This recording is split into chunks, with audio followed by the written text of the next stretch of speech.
I have the great privilege to welcome Dr. Imad to speak with us today. Dr. Imad received her undergraduate training from the University of Michigan at Dearborn, where she studied philosophy. She then received her doctoral degree in cellular and clinical neurobiology from Wayne State University School of Medicine in Detroit. She then completed a National Institute of Health funded postdoctoral fellowship at the University of Arizona in the Department of Neuroscience. She joined the Department of Life and Physical Sciences at Pima Community College in Tucson, Arizona as an adjunct faculty member in 2009, and then later as a full-time faculty member in 2013. During her tenure at Pima, she taught physiology, pathophysiology, genetics, biotechnology, and biomedical ethics. She also founded Pima's Teaching and Learning Center. Wow, that's a lot already. But she's also a Gardner Institute Fellow and an AAC&U Senior Fellow with the Office of Undergraduate STEM Education. Dr. Imad's research focuses on stress, self-awareness, advocacy, and classroom community, and how these impact student learning and success. And I know we've all had probably a fairly stressful year, and this is going to be an amazing talk. So her work focuses on looking at ways that her teaching and her research can really seek to provide students with transformative opportunities that are grounded in the aesthetics of learning, truth-seeking, justice, and self-realization. She is a nationally recognized expert on trauma-informed teaching and learning, and she passionately advocates for institutions to make mental health the top priority and to systematically support the education of the whole student. I am so excited for you all to hear from Dr. Imad. And with that, I will stop talking and turn it over to her. Thank you so much, Dr. Imad. Thank you so much, Daniel, for this kind introduction, for your invitation. I want to thank the open education community. I want to thank all of you for joining me, and I want to pay a special gratitude for having friends and mentors and colleagues here with us today, people whose work I have learned from a great deal and who have been an inspiration for me. So as I was preparing for this presentation, I wanted to dig deeper into the word open and to look at the translation, the origin, the philosophical or linguistic element of the word open. And I kept going back to the language that is my first language, the one that I'm familiar with, Arabic. And in the Arabic language, the word open is a fascinating one. Actually means to begin and to open. And it goes directly to the heart, an opening in the heart. And so what I want to invite you today is to listen and to process and to interrogate and problematize and internalize, not just with your intellect, but also your heart. And my hope is to consider, what does it mean to become radical openers, where the education for all is the first step, that in this opening we are also able to enact transformative change, where those whose narratives are traditionally overshadowed are central to the story of us moving forward. So with that, I'm going to share my slides with you. I want to say a couple of things. My contact information is listed below. I am also going to invite you to use the chat to share and comment and enrich this experience. And what I'm going to do, I'm going to add the number of chats at the end, and I'm going to match a portion of that and actually donate it to your favorite international charity, favorite international or national charity. So we're going to vote on that at the end. I'm going to ask you to vote on your favorite charity. So what I would like to do today, I would like to reflect back on the previous year and consider how we can move forward and support our students, support our colleagues, and also support ourselves. And what I'm going to begin with, asking you a couple of questions on, we're going to go back to Menti and consider that we've been in this uncharted territory and consider the moment right now. And so I've asked my colleagues to put into the chat how to access the Menti. You could either click on this link or put menti.com and go to this, enter this code. So just really quickly, I'm going to switch us to Menti and then we'll come back here.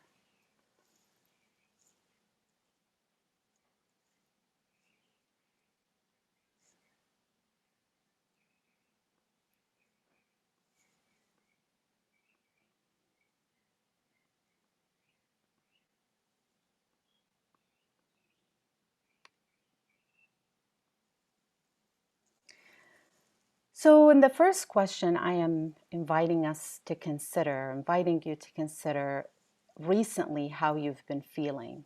And in particular, there's been a lot written about feeling exhausted and overwhelmed. And I want us to consider this. How have you been feeling recently?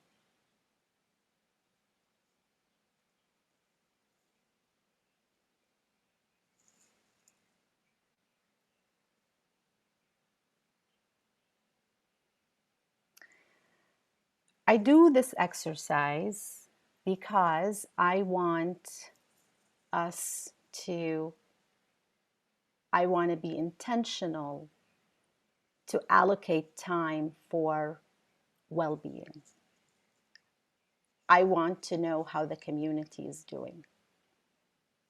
I want us to know how the community is doing as well. And what I could see from this is that those who have had a chance to participate in this poll overwhelmingly are feeling overwhelmed, right?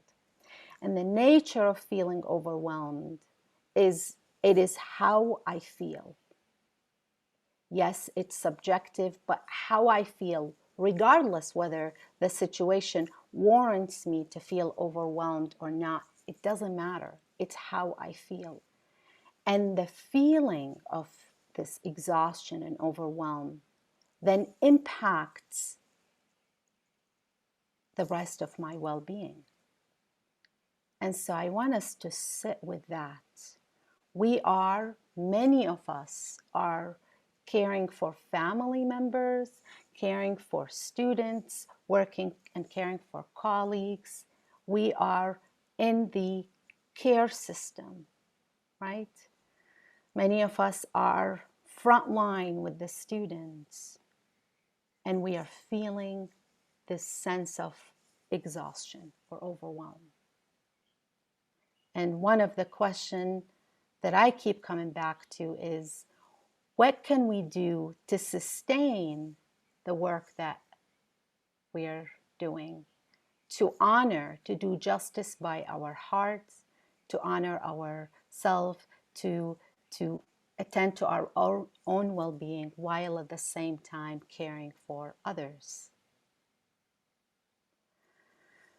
So I'm going to go to the next question, and the next question is similar to this. Let us dig deeper. Part of the etymology of opening is it's a continuous process. We don't just open and rest. It is an ongoing. And the more we open, the deeper we go. And so let us go deeper. Let us look into what is it that you're struggling with the most these days that's making you feel overwhelmed.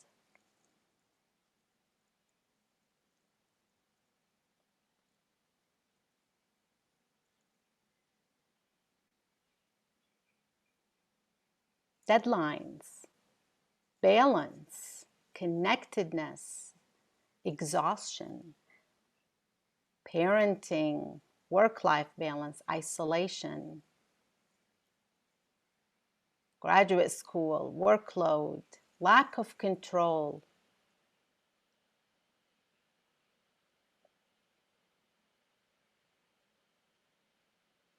uncertainty.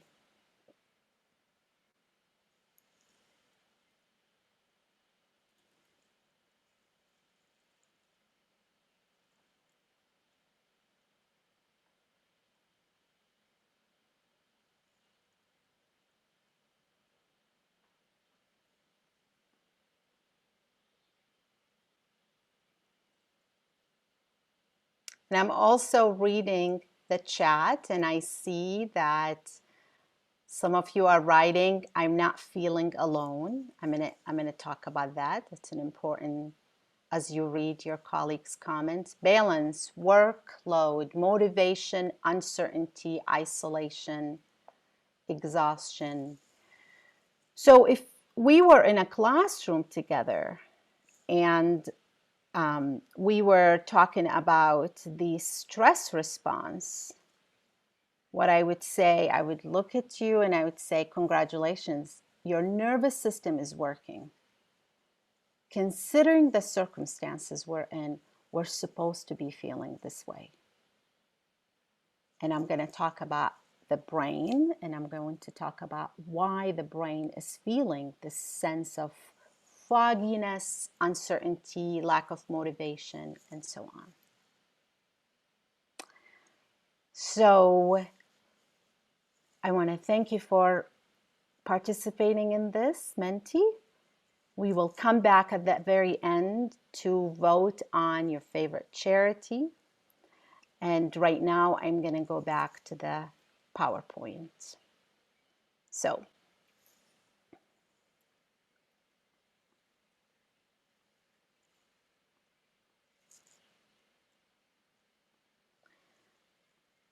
over the summer, I ran a session, and I asked, and a session that there were over 2,000 participants in the session, educators from around the world. And I asked the question, what's bothering you most? Similar to what I did with you right now. And I took their answers, I put them in a word cloud, and this is what came back, right? So this is a year ago, almost, actually, not a year, over a year ago, summer of 2020, and this is where we are right now. I want to share with you one more reason why I do this exercise, and I want to introduce the work of American poet and feminist Adrienne Rich to explain my reason. So in this excerpt, she writes, when those who have the power to name and socially construct reality choose not to see you or hear you. When someone with the authority of a teacher, say, describes the world and you are not in it, there is a moment of psychic disequilibrium, as if you looked in the mirror and saw nothing. It takes some strength of soul, and not just individual strength, but collective understanding to resist this voice, this non-being into which you are thrust, and to stand up, demanding to be seen and heard. I do this exercise. How are you doing? Are you feeling overwhelmed? What are you struggling with most? Because when we are under the influence of strong negative emotions, the brain tends to just cave in and focuses on those strong negative emotions. It ruminates. And the result of that oftentimes is that we feel we're the only one. And there is shame and there is guilt and there is isolation. It is very lonely to be in that state. I can't tell you how many times as a student, as a faculty member, as a human being, I've been in this situation where I go to school or I go to work and I feel like I am the only one experiencing the pain and the exhaustion because I look around and there is business as usual. Not that someone was shot yesterday or a war is happening or a refugee crisis or. And so this exercise I do is to help you, to really help empower you that you're not alone. You're feeling overwhelmed. The community is feeling overwhelmed. And I'm going to talk about what are some of the things we could do about it. So what is it that's making the brain feel overwhelmed? Our brains evolved to connect. We are social creatures. In fact, the brain is referred to by neuroscientists. Some neuroscientists refer to the brain as a social organ. We influence each other. We're influenced by others. We make meaning when we connect, when we integrate. We've had ingredients in the past year and a half that prevents those connections and integrations. If you go to the literature and you research what is it that's making people feel so overwhelmed, globally, there are 4 factors that emerge. Physiology. We're not meant to sit in front of the computer for an extended period of time and just work, work, work. There's so much research that highlights the benefits of being outside. So we had to pivot and that impact our physiology. The movement, the lack of the movement impacts not just the muscular system, but the cardiovascular system, the digestive system, our immune system. We also had an ongoing isolation that a lot of you wrote about in the Mentee. And this ongoing isolation, what it does, it is really stressful on the brain. We're not meant to be this isolated. If you look at a cellular level and you'll zoom in on one cell, one neuron, and you take away that neuron's nutrition, so it or signals, and it can't communicate with nearby cells, that cell, when it stops communicating, it will die. It will die to conserve energy. So we're not meant to be in isolation for an extended period of time. Whether you're an introvert or an extrovert, we need people. So the brain is trying to make sense of what is going on. Now, our peers, our surroundings, reinforce our sense of the world. They help us with this meaning making. So the isolation contributed to this existential struggle.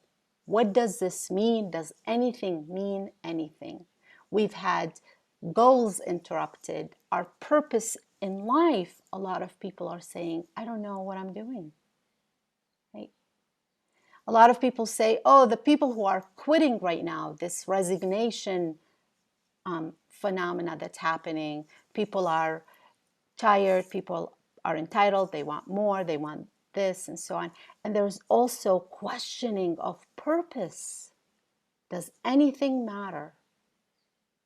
And then the uncertainty is remarkable. The brain seeks information so it could make sense of the world. We need to be in control or have the sense that we are in control. And the information keeps changing. There is an information overload. And we can't come up with predictions.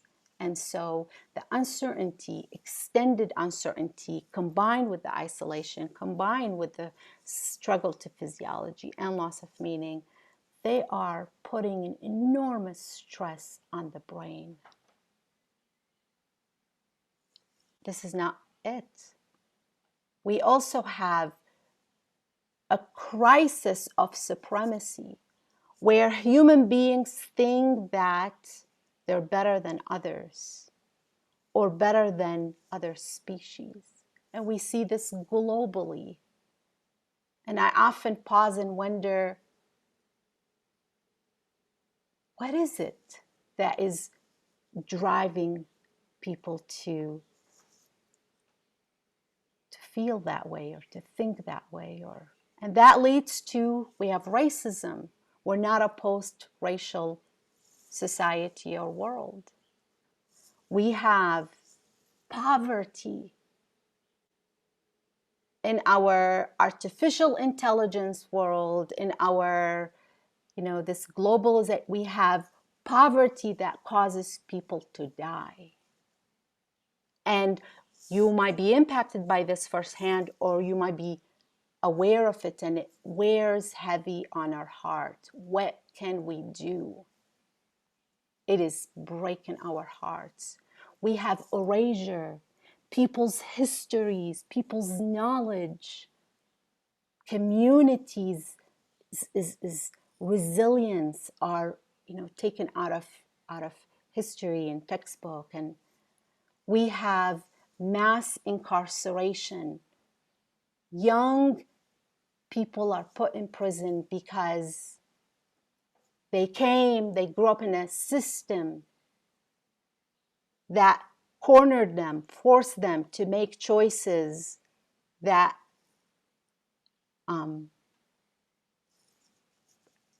ended them in the prison. We have mass shooting. We have still colonialism, imperialism. We have never-ending wars that impacts people, and we pacify this by using euphemism or soft language like collateral damage, but those are people, animals, the planet, the trees, pictures on the wall, impacted. And we have the climate crisis, and we watch and we say, oh, this is really bad. And we, talk and we feel this overwhelming sense of we have no say or no power. We have a sense of loss of agency. And that is leading many people to this state of apathy. So yes, there is trauma. And it's not just the personal trauma. We have collective trauma that we're dealing with. In the next slide, I'm going to share this beautiful segment from a teacher about trauma, intergenerational trauma. And it is Dr. Bayo Akumulafe, who is a philosopher and a teacher and just a healer from West Africa. And let us see what he says. And I apologize, I did not share my sound, so I'll do that right now.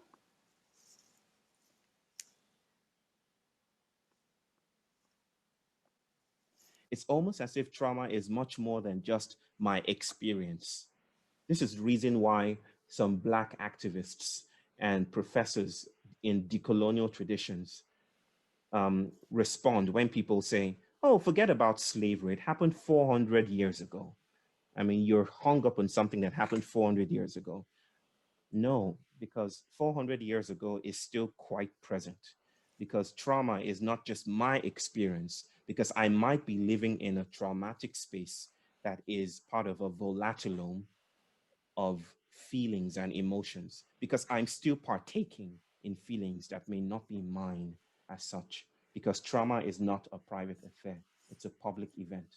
So trauma now seems to be molecular transgressions, microbiomes, atmospheric territories, material swirls of gas, geological events, urban planning could also be thought of as part of this assemblage that we may now speak of as trauma. Political discourses cannot be ruled out.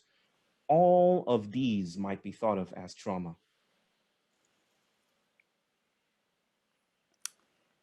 So we have reasons to feel overwhelmed, to feel disenchanted, to have this existential struggle. It is tempting to despair.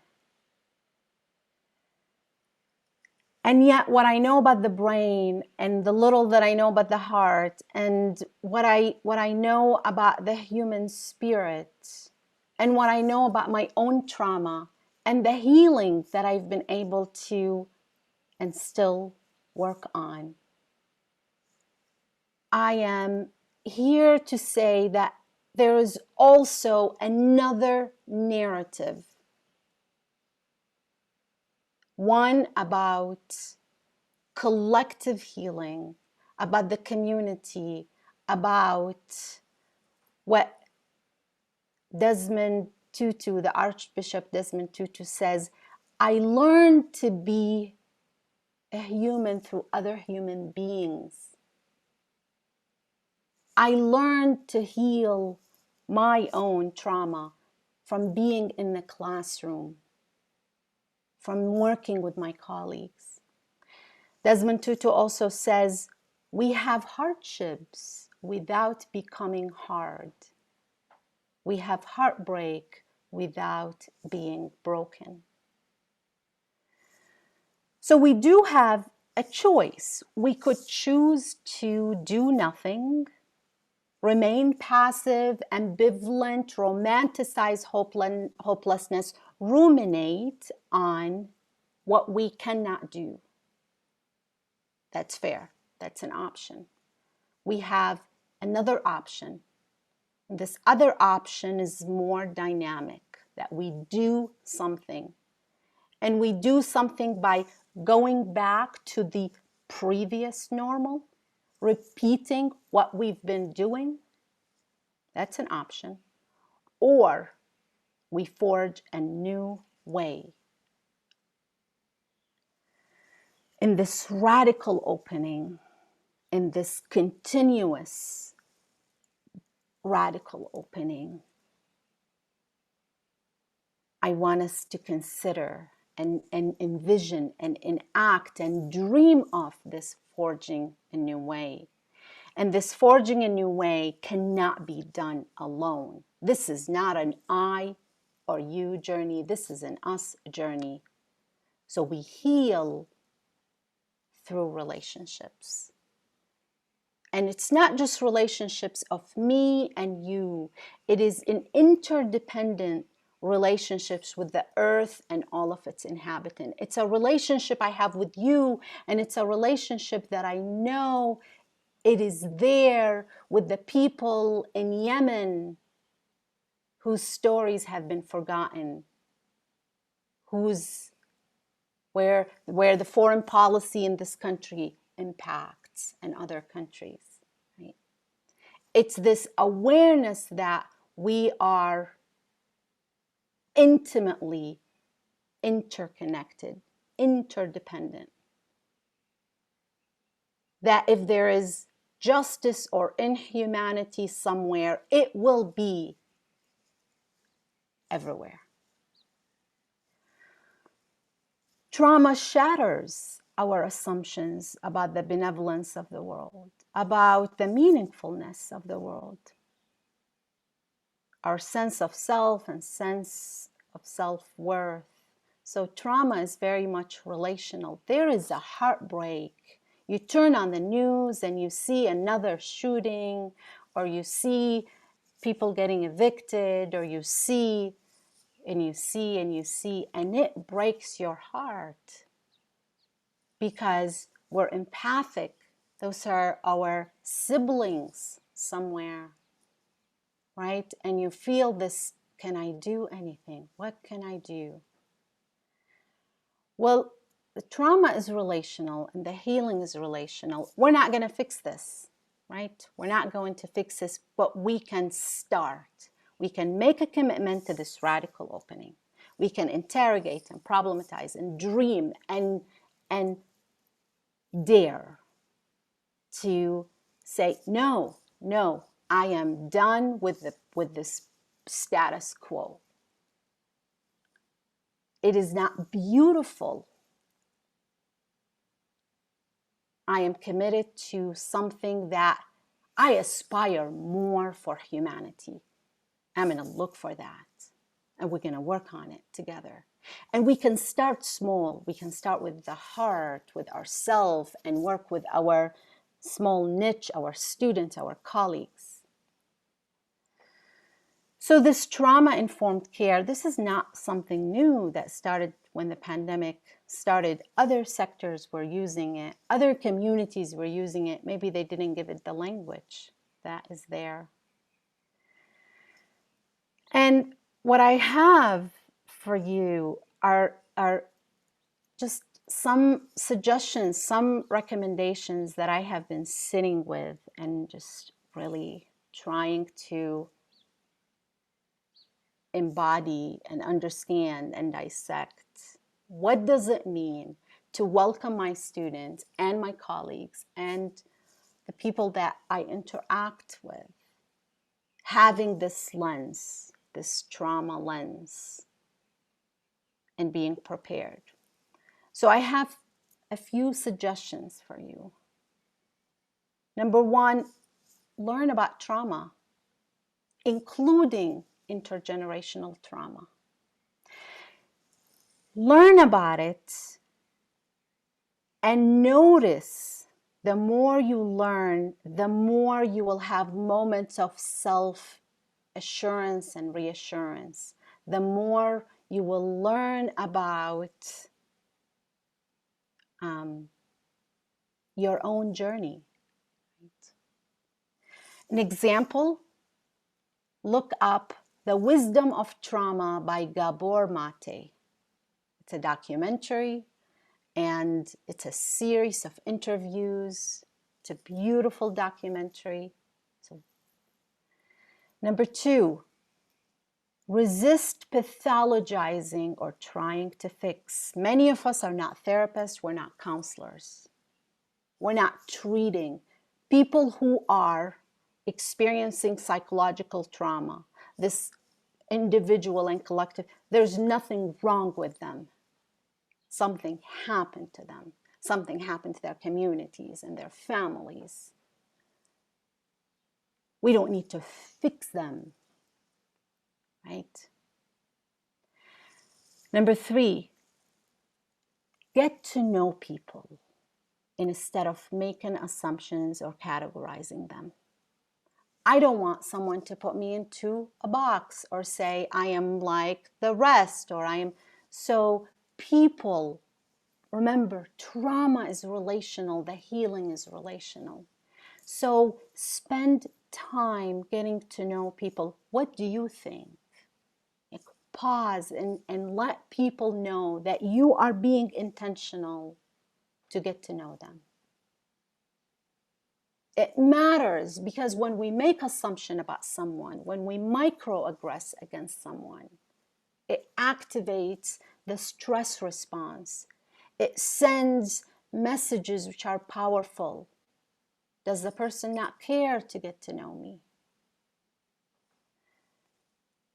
Let people know intentionally, deliberately, that there is an us journey. They're part of a community. They matter. You want them there. This is whether you are in a classroom or in a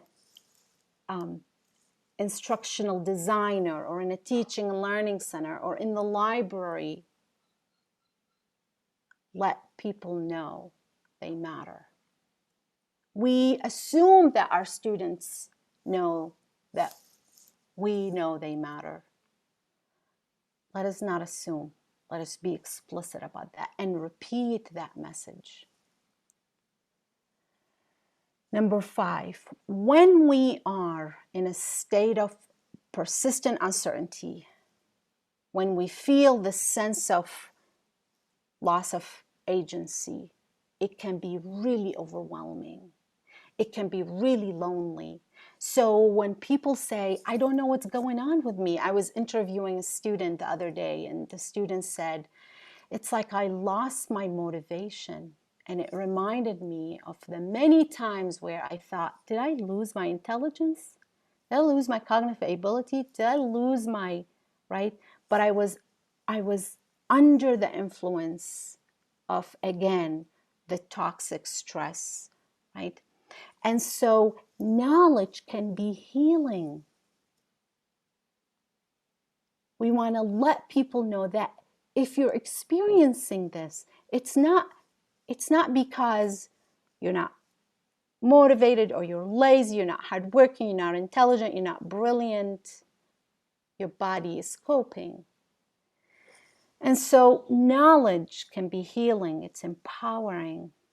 And then we need to be intentional to allow people to voice, to give their choice, right?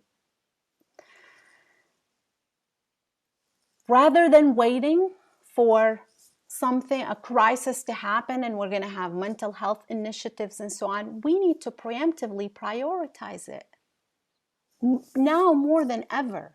When else are we going to have a global pandemic, right? Political divisiveness, there's climate crisis, there's racism, etc., etc.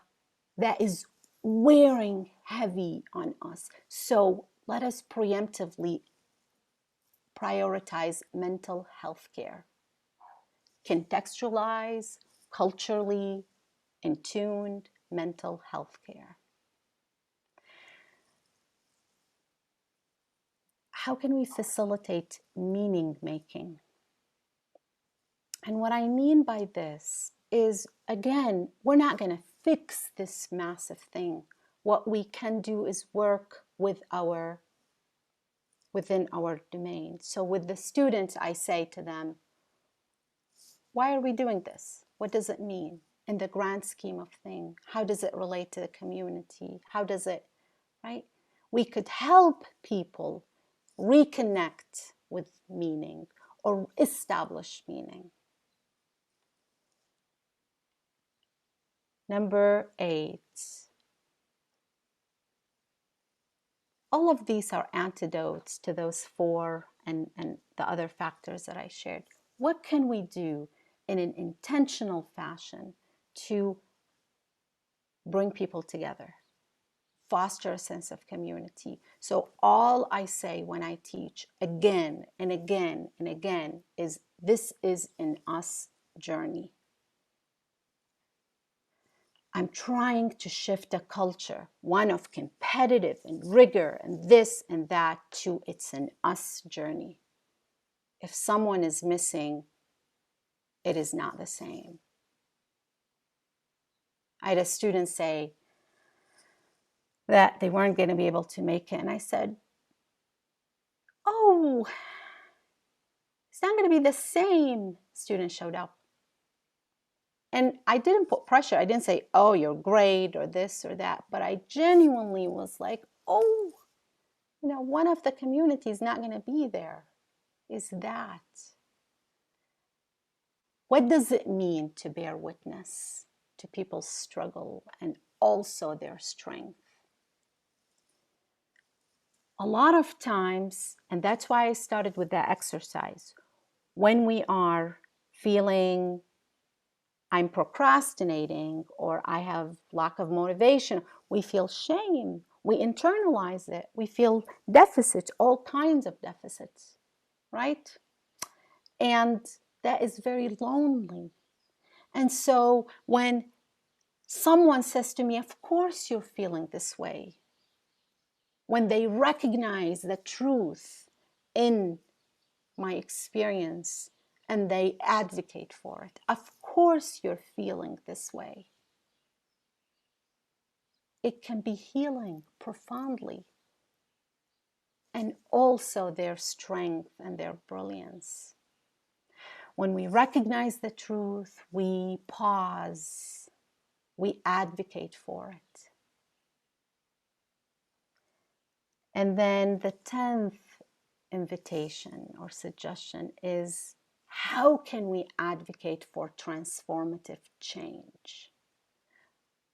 I want an open education where, in addition to everyone having access to education, I want that education to be transformative, where students, where people engage with the material and they think there is hope. Not toxic positive. There is hope. There is resistive hope. There is a better narrative. I want to be part of that journey to get to that narrative, right? I want an open education where people read and access that and say, we aspire better for humanity. We're gonna investigate how to get there. So, enacting politics of radical opening. Ask new and daring and audacious questions, not status quo.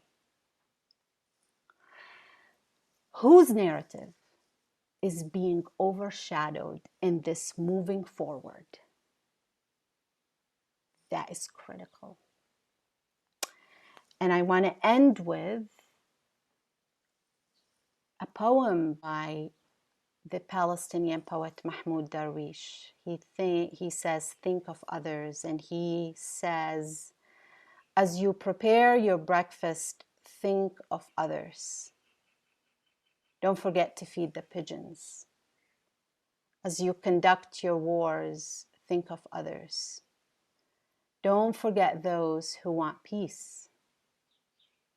As you pay your water bill, think of others. Think of those who have only the clouds to drink from. As you go home, your own home, think of others. Don't forget those who live in tents. As you sleep and count the stars, think of others. There are people who have no place to sleep. As you liberate yourself with metaphors, think of others. Those who have lost their right to speak. And as you think of distant others, think of yourself and say, I wish I were a candle in the darkness. May you continue to be that candle for your fellow human beings, for your students, for your colleagues. You illuminating their path will give back to you. How sweet it is when you see someone and you see in their eyes that you saw them, that they see that you see them, and how sweet it is to witness their humanity just shine and overflow. So I want to thank you for joining me, for honoring your colleagues and your participation. We're going to have time for questions and answers, but first, let's go to the mentee and do one more poll.